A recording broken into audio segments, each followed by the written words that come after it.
Hello everybody, welcome to Red Tool House. Today I want to kind of finish up our video series on our hoop house that we were building, and of course turning it into a hoop house slash greenhouse slash chicken coop. Again, here we are early in spring. It's a very warm day today, unseasonably warm. But we finally got the chickens moved in here, and you can see they're kind of enjoying it. They've really done a number on the small amount of grass we had already, but we knew this was kind of going to be a sacrificial area here. In fact, we want to come back and amend this soil, build up some wood chips here. So we'll be bringing in more wood chips, allowing them to go through all that and get all that stirred up, and hopefully get some good soil coming out of that. It's kind of funny, we had a wood chipper that we brought in. There's a video here I'll link to if you happen to miss that. Brought a wood chipper in, chipped up a ton of brush and things that we cleared, and produced a big mountain of wood chips. And some of you had commented, hey, how come you just didn't shoot that directly into the hoop house instead of piling it up beside it and then having to transport it? Well, the first reason is I was a little worried about the way that chute was going. Launching a big chip of wood through the side of my plastic would be a drag, so I didn't want to punch a hole in that. And second, I've got teenage boys, so save on the potential of damaging expensive plastic and free labor. So the boys, turned them loose on that, and they were kind of excited to take the cameras and just go nuts. They don't like to be on camera as far as speaking goes, but they had a good time moving the wood chips into the hoop house and played around with the camera. So I'll share a little bit of that with you now.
So as you can see, we've got this hole of water here. It kind of looks like just a hole from nowhere, but there's actually the end of my culvert.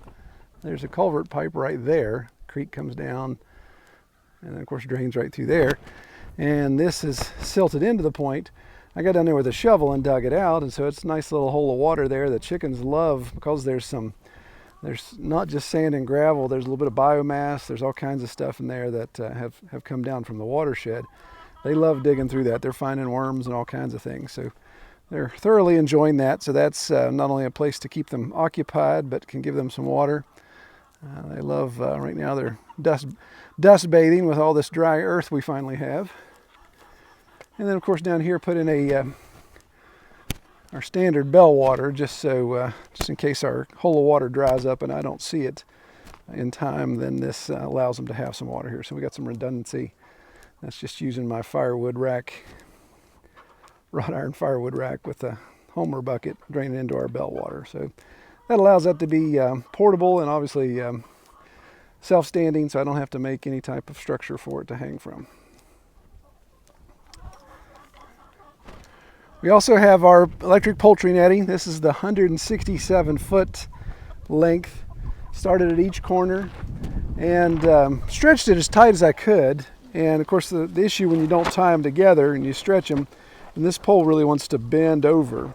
So what I did is I took some old garden hose. I had a section of garden hose that was trash, so I just screwed it to the side of the hoop house there and made a lash to kind of keep that in play. So you can see how that keeps that taut, and did the same on the other side. So that allows me to keep that tight, and of course if I need to climb over it, I'll unplug it and climb over it a little further down, but usually I go through the door here. So we moved our feeder down, and you can see we've got some deep wood chips here. Some of these chips have been here for a while. Some are the ones the boys just moved in. And the chickens are really stirring it up. Of course, looking for all kinds of neat critters and little sprouts that are down in there, some ants, all kinds of things. Moved one of our nesting boxes, so we got 4 boxes over there. We got a 6 box here. And we're going to need to add some more because we've got, that's 10 boxes for 60 chickens, which is a little bit on the light side. We need a little bit more. But it's funny, you put more nesting boxes in, they don't all nest on them. They all go to 1 or 2 boxes. But sometimes we'll see some laying on the ground here. But right now, the temperature inside this hoop house is probably about 95 degrees. So it's a little warm for them. I haven't rolled up the sides yet because tonight it's supposed to be down in the low 40s, high 30s. So we're, I think somebody's going a little broody there. She keeps rolling that egg underneath her. Nesting box is a little tight for the bigger birds. But yeah, I haven't rolled the sides up yet to give them ventilation simply because it's supposed to get really cold tonight. And then the following night, it's supposed to be down in the low 20s. So I'm just going to leave the sides down. They can hang out outside. It's nice. It's a low to mid 70s right now. But with the half door here, of course, I just leave this half door open all the time. Keep the top closed.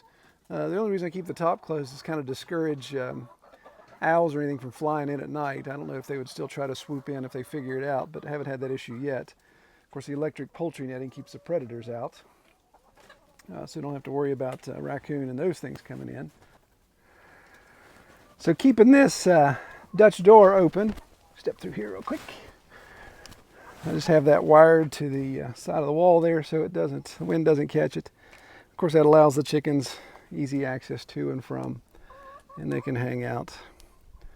I've got the creek here. Many of you have asked, what about when the creek floods, and how are you going to handle that with your netting and your hoop house and everything? Well, believe it or not, in the 19 years I've been here, and we've had some torrential downpours, this creek has never gotten out of its banks here. The watershed is completely us. It's all of our property. And I've seen it roll. I've seen it come down to where it'd be maybe right up against that 2x4, but I've never seen it exceed that. And you know, if it did and we'd have some damage, then we'll just have to deal with it. Obviously not a lot of flat land here, so I want to take advantage of the flat land down in the valley. And this is where we've gardened in the past, and this is where we also want to continue to garden. That's why we want the chickens in here stirring this up, putting their nitrogen in it as we put more wood chips on it, so we can get some dirt building going on here, get some soil building. But as you can see, they're really enjoying this deep wood chips that have been here for a while. Like I said, these darker chips have been here for over a year. And you can see they're really enjoying digging out and getting all those little sprouts, all those little bugs and things that are kicking in there. There's actually some pretty good mycelium that we're growing. Had some neat little mushrooms going, so they're enjoying that. Now, the one thing that I'm not 100% sure of what I need to do, or if I should do, is this is obviously drying out, so it's not going to compost. With not getting rain on it, it's not going to compost this wood chips. But I don't know if the nitrogen in their poop and the urea in their poop is going to help break that down. If that's really what I want. Do I want a bunch of wet chips in here? Obviously, if this was inside a regular coop, you wouldn't. You'd want to keep it dry, and you'd get a nice buildup of chips and chicken manure. So we're gonna. If you guys have any thoughts about that, comment below. Let me know if I should come in here and maybe sprinkle. Water this a little bit to try to get it composting a little bit more, make it hotter. Obviously, this time of year, I'm not going to need it to be super hot, but really want to try to promote composting and trying to get stuff to break down there. Well, obviously, we'll keep doing updates as things go along. If we make any changes or do some transitions or anything, we'll keep doing updates there. But this pretty much wraps up our build of our hoop house. All right, take care, everybody.